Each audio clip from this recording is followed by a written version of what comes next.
Welcome back to Joke Points, everybody. This is Ron, and today we are taking a look at the video game Strafe.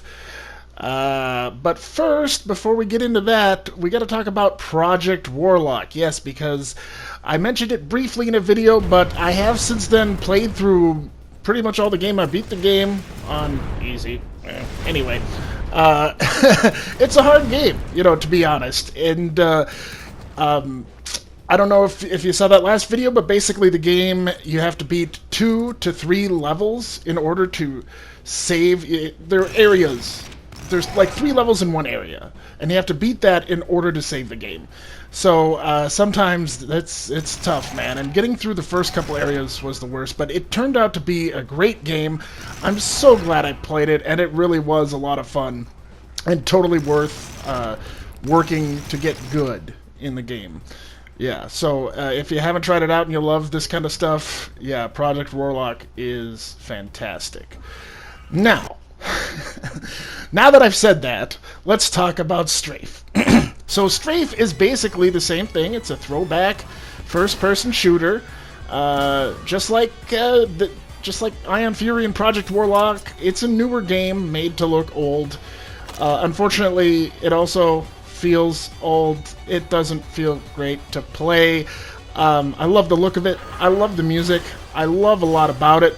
But damn, this game is hard as nails, and they throw so many bad guys at you. And also, they don't give you a lot of information. There's a tutorial. There's an actual tutorial where a woman just talks about, like a woman in like video, VHS, like looks from the 90s, is talking to you and basically just telling you how hard the game is.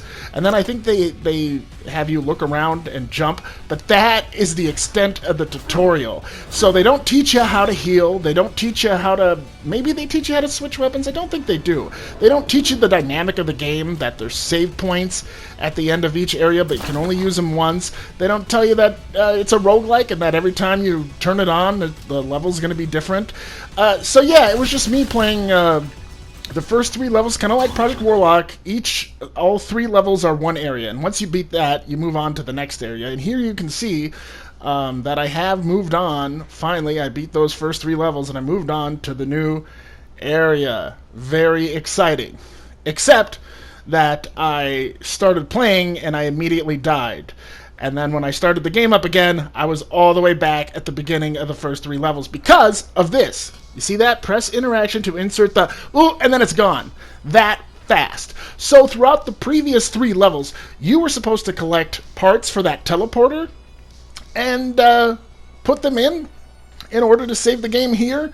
But the game doesn't tell you that, and the game does not tell you a lot of stuff. And there is basic saving after each level, but again, it just flashes you a little bit of information, so it took me like 3 tries to figure that out.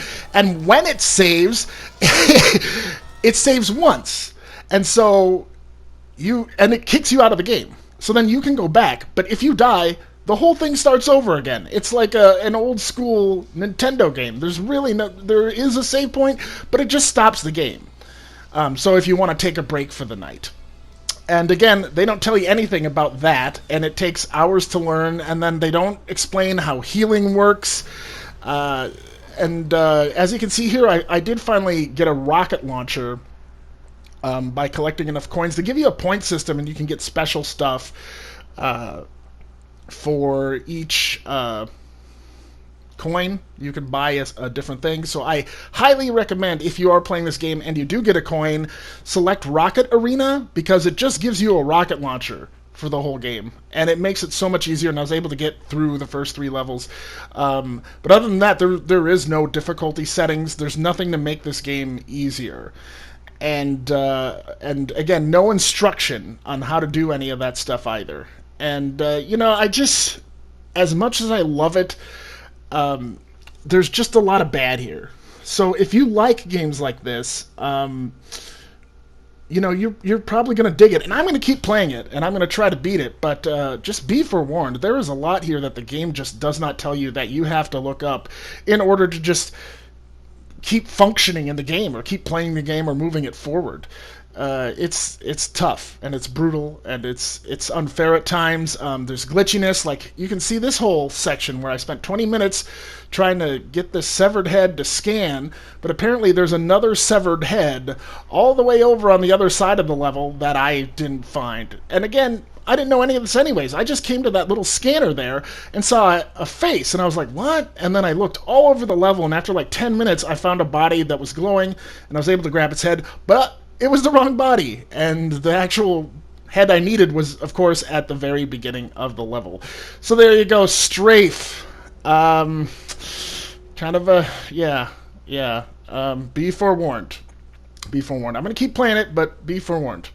But there you go. That was Strafe. Just, didn't you love that? Alright, that's all for now. Dork Points! Good night!